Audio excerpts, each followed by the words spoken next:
everyone, welcome back to my channel. I'm Huck. Today we are doing my March wrap-up. So March was a much better reading month for me than February was. I read, I think, 11 books in March.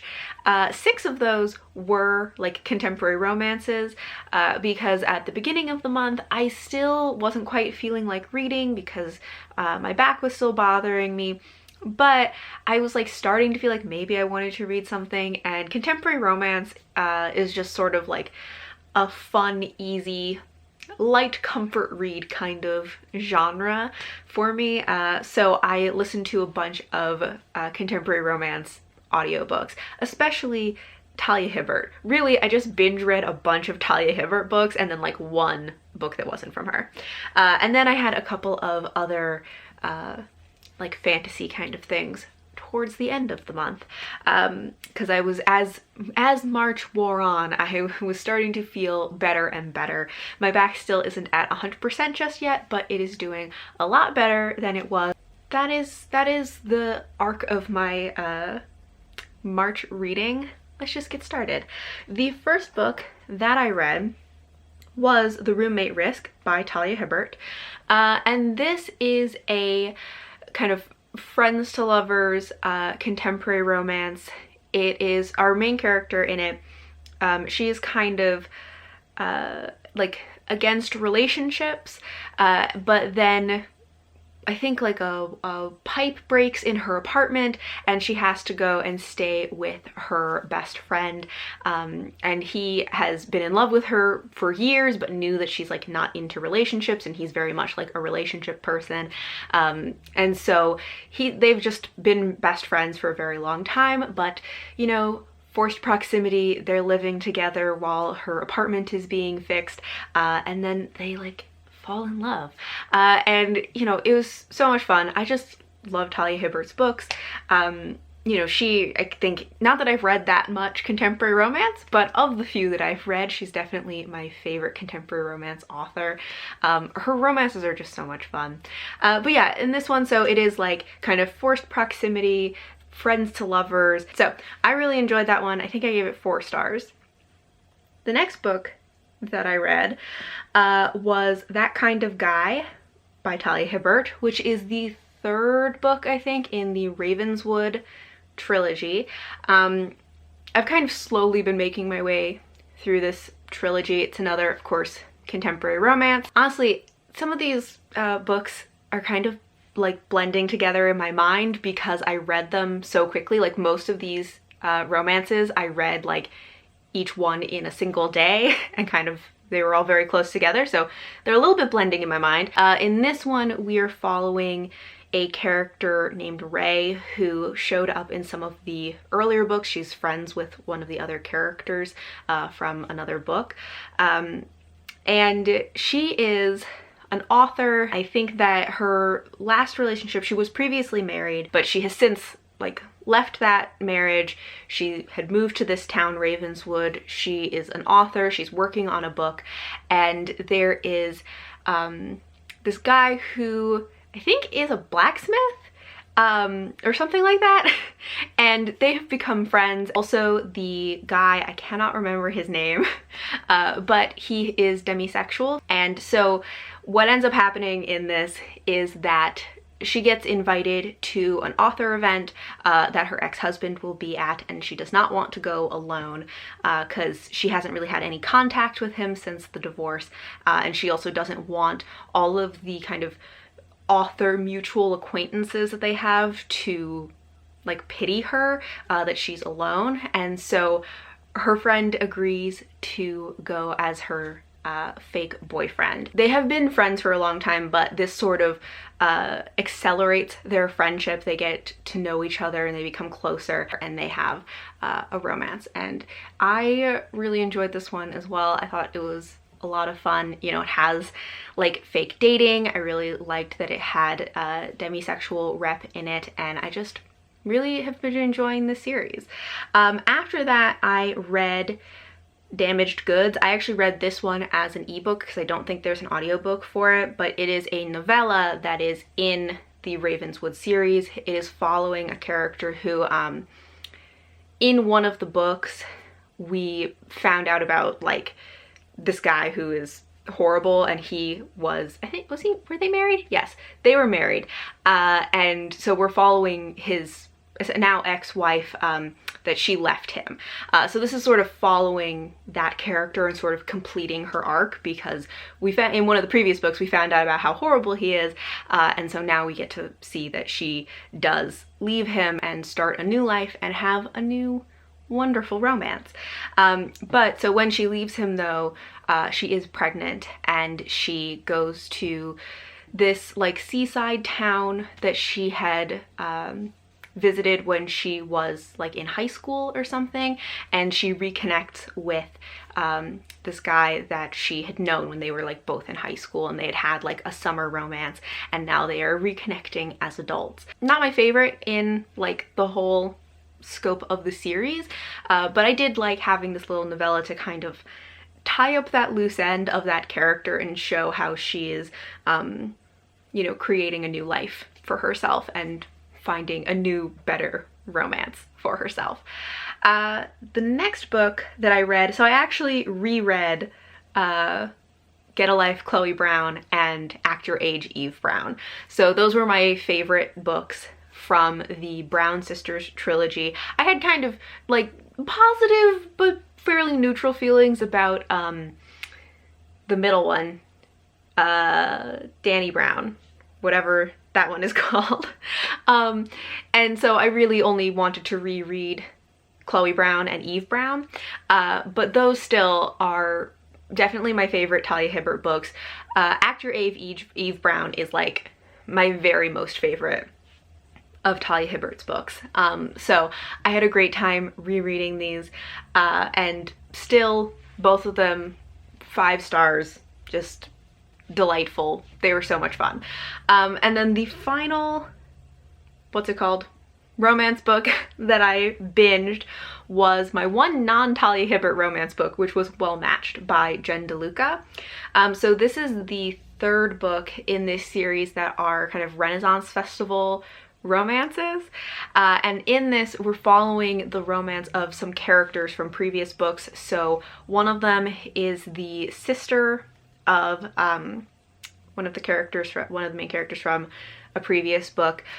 So she has a teenage daughter who is graduating from high school, about to go to college, and she's planning on moving away from this small town that she has been living in and raising her daughter in for a long time, because she kind of feels like she doesn't have a lot of connections with other people in this town. She is somebody who very much like keeps to herself. And then the love interest is this guy.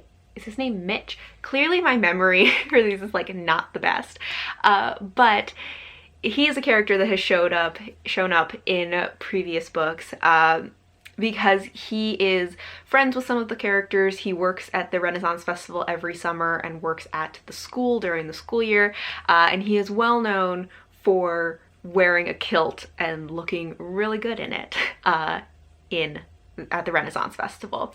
And he's kind of a character who like isn't really into relationships, but he is just like a very lovable character that I've really enjoyed in previous books, so I was excited to see him having a romance. The kind of plot of this one essentially becomes that these two, they are friends. They're kind of in the same friend group, but they don't necessarily like know each other super well. But Mitch has a family reunion coming up, and his family is always pressuring him to have a relationship, and to, you know, they think he needs to kind of grow up or like do other things with his life, and so he convinces her to be his fake girlfriend for his family reunion, and in exchange he's helping her fix up her house and get it ready to sell. So another one with like a fake dating trope. This one also has a bit of an age gap in it. I think they're maybe like 10 years apart or something like that, but they are both adults. So I think he's like 30 and she's like 40 or 42 or something like that. So in this one, I didn't love this one as much as some of the other books in the series. The first book, Well Met, is definitely my favorite. The second one was okay, but it had some tropes in it that I didn't love. This one is probably my least favorite for a few reasons. I have a few gripes. One of them is just that the Renaissance Festival is like barely in this, but I just wanted more Renfest vibes. But really my biggest issue with this was I just felt like these two characters didn't really have any chemistry with each other. I liked each of the characters individually. I liked the concept of the plot, but I just don't feel like they really worked together. I just didn't feel a connection or chemistry between the two of them. So I don't know, I just like didn't enjoy it as much. But yeah, anyway, it was okay. This was probably my least favorite of the romances that I read. I gave it 3 stars because it was very just like fine. I didn't hate it. I did keep reading it. There are other romances that I have, you know, DNF'd before, so I read the whole thing. But it was okay. Anyway, so that is the end of all of the contemporary romances that I read. After that, where did I go? So after that, I read a short story collection, which was Mother Thorn and Other Tales of Courage and Kindness by Juliet Marillier and illustrated by Kathleen Jennings. So this is a like children's short story collection. There are 4 short stories that are fairy tale retellings. So there's like a Frog Prince retelling, there's a Princess and the Pea retelling, and yeah, I enjoyed these. I didn't have very strong feelings about it, but I did think that they were fun and they were like, you know, slightly different takes or interpretations of those classic fairy tales. So I enjoyed reading this. I don't think I rated this though, because I generally don't rate short story collections. After that, I read The Kingdom of Copper by S.A. Chakraborty. I actually read this as a audiobook. So this is the second book in the Daevabad trilogy, and I feel like I can't explain too much about what's going on in this because it's the second book. Oh, I think my lighting is like overcorrecting because the book is blue. My camera just hates blue things. But in this, you know, we're picking up after the first book, and the first one ended quite dramatically, so it's interesting to see where the second one was going. We're following Nahri still in Daevabad and other characters where they have been dispersed after the first book. That's about as much as I can explain probably. But I really enjoyed this. I did have to go back and read. I found a summary of the first book to remind myself what happened in it, because it's been like 2 years since I read the first one. I really should have read them closer together. But honestly, the first book in the series I liked but didn't love, and so I liked it enough that I decided to read the second book, especially since I already had it because my dad gave it to me. So I was like, why not? But I wasn't like super enthused about it. I was just kind of like, sure. But I ended up really enjoying this. It did have a rough start for me. The first like 9 chapters, which is at least like 100 pages or like 150 pages into the book, were kind of boring. I like didn't really know or care what was happening in that first like 9 chapters of the book. But after that point, it started to get really good. There's a point where I think for me part of it is that the characters have kind of been dispersed at the end of the first book. So at the beginning they're kind of in these different locations, and for me what happened that made it more interesting was that 2 of the characters kind of have a reunion. It is not necessarily a positive reunion, but it is emotional. So that's really what started me getting more engaged in the book, and then I feel like the story really took off. Again, it's like a very political story. There are a lot of things going on, and you know, there's like rebellions being planned and all kinds of stuff. There are a lot of political tensions. I do think that listening to it as an audiobook, there probably were some details that I missed, but I also really enjoy it as an audiobook. I've just really been loving the audiobooks in this, so I kind of just, for me, just accept that like there might be a couple details here and there that I miss a little bit, but I'm just really enjoying the audiobook experience. But I do have the physical book, so sometimes if I needed to kind of check something or be like, wait a minute, what happened? I did have this. There are just, as I said, a lot of like political tensions, interpersonal tensions, a lot of things where like every character, there are a lot of characters that hate each other, and every character you understand why. Like I get both perspectives of like why you feel the way that you do. So I feel like the characters and their motives were just written really well, so that even if characters were wrong, like there wasn't anything that was really clearly black and white, but even when characters were wrong, you could really understand where they were coming from and why they felt the way they did. There also were just like a lot of reveals in this book that were great. And yeah, I mean, I think one of the things I didn't love about this was just Dara's point of view. Because honestly, I was just kind of confused by his storyline. Like, I just never quite knew what was going on in his perspective and in his storyline. Maybe that's just my own confusion, like inability to keep track of things, I don't know. But I just felt like his storyline was both more confusing, or maybe not confusing, but it's just harder for me to like kind of track what was happening, but also just less interesting. I wasn't that interested in his character. And there's a point where I kind of was like, you know, Nahri has like very, whatever the nature of her relationship is, she has very intense relationships with both Dara and Ali. And I just like, I really liked her dynamic with Ali, but then whenever it was like about her dynamic with Dara, I just was like, am I supposed to have like feelings about this pairing and this dynamic? Because I really don't. Like, I just don't care about the two of them at all. So that was kind of the only downside. It wasn't that I hated, it was just kind of a like fell flat, like meh part of the book for me.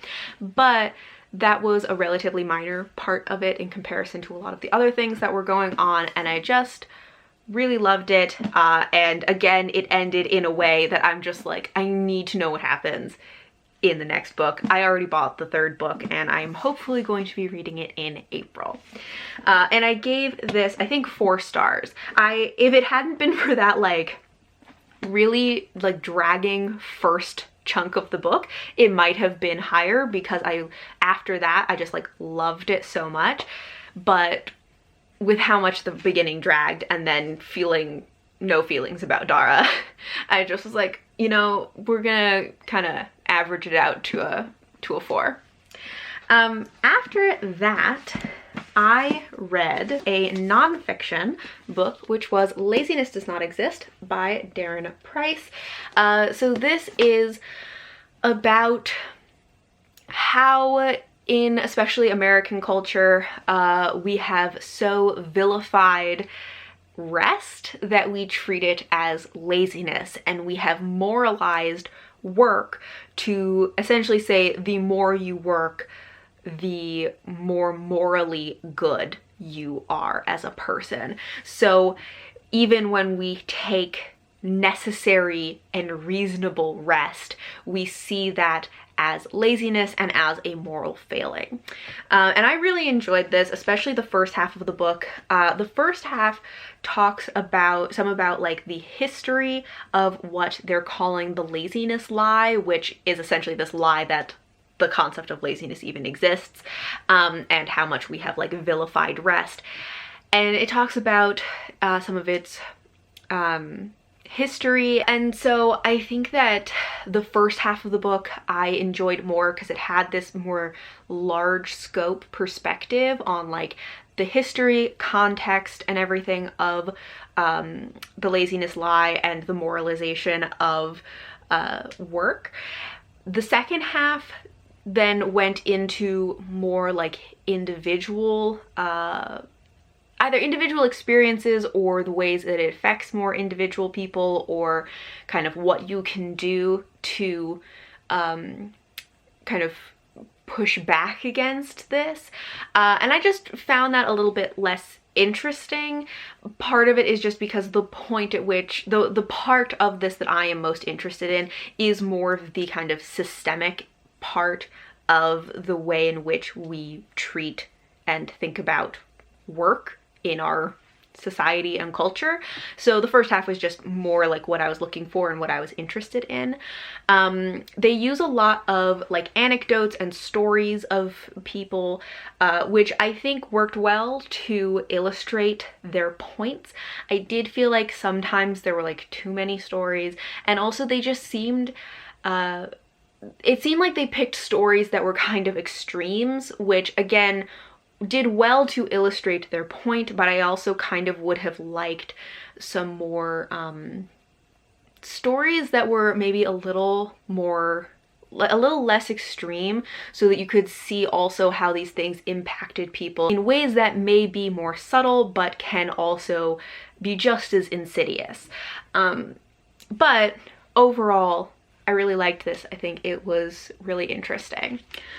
That's actually more than I usually don't review nonfiction books, but I had a lot of thoughts about this one. It was a very interesting book. After that, I read Places No One Knows by Brenna Yovanoff. This is a contemporary fantasy, maybe fabulism YA. That was a weird order to say those things in, but in this, we were following two characters. One of them is Waverly, who tries to project this appearance of being like the perfect student, who's involved in all the activities, does great in all of her schoolwork, has everything together, but she has a secret, which is that she does not sleep at night. And so at night, she can never fall asleep or rarely gets any sleep, and so she often spends her evenings like going on runs through the neighborhood. And then one day, she finds out that she can walk into people's dreams. She can like astral project into other people's lives. Specifically, what was his name? Wait a second. Marshall. There we go. I knew it was an M name. She can appear in Marshall's life. It's not actually, he can be awake. It doesn't have to be like his dreams. It's her dreaming self, because she has to go to sleep. Her dreaming self can like astral project into Marshall's life. And Marshall is in like a very different social sphere within their school. So the two of them never really connect, like have never really interacted, but he has kind of had a crush on Waverly for a very long time. So when she starts appearing to him, most often when he is either like drunk or high, which is for him most of the time, honestly. So he starts thinking that maybe he's hallucinating, but then there's a point where both of them kind of realize like this is really happening. And so they start to build this relationship in this sort of like astral projection version of themselves. I ended up really enjoying this. I think that there are things about these characters that I think the characters are a little bit pretentious in a way that does not feel like real high schoolers to me. Granted, it's a little while since I've been a high schooler, but honestly, I don't remember high schoolers being that pretentious. I think there were some things that bothered me in terms of like the logistics of this, because they really act like there is no way for them to talk to each other. Like it's impossible for them to talk to each other or connect with one another outside of this kind of dream version of themselves, or at least dream version of Waverly, when it's like, that's not true. Like you go to the same school. Even if you like didn't want to be seen together, you could just hang out in real life where other people won't see you. There's a candle that she's burning that I guess there's something magical about this candle, which is what lets her like astral project. That's never explained, but whatever. But she's like, oh, I'm getting to the end of the candle. And I'm like, why don't, like, she got the candle from her mom. Why don't you just go ask your mom, where'd you get the candle? Can I get another one? Like, there are just some logistical things that I'm like, this is not as like impossible or as dramatic as you're making it out to be. But I did have fun with this. I think I gave this 4 stars. It was definitely fun to read. I listened to it as an audiobook and I think it worked well as an audiobook. So like, I had a good time. And then the final book that I read in March, can't remember what month we're in, was Knot of Shadows by Lois Mester Bujold. This is part of the Penric and Desdemona series of novellas. So this is a series that is following Penric, who is in the world of the 5 gods, and he is a temple sorcerer who is dedicated to one of these gods, which is the Bastard. And part of being a temple sorcerer means that he's not exactly possessed by, but he shares his body with a chaos demon, who he has named Desdemona, and the 2 of them are buddies. And this series is very fun. It's very like feel good.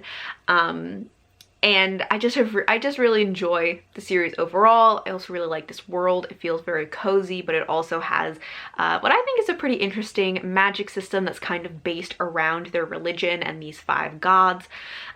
So in this book, there is a bit of a mystery because there is a body that washes up that has the wrong person in the body. And so then they're kind of trying to track down like what happened and how did the wrong person's soul essentially get into this dead body. And this one, I think, so as a whole, the series is pretty feel good. This one is a little bit sadder than some of the other ones in the series because it does at one point involve the death of a child.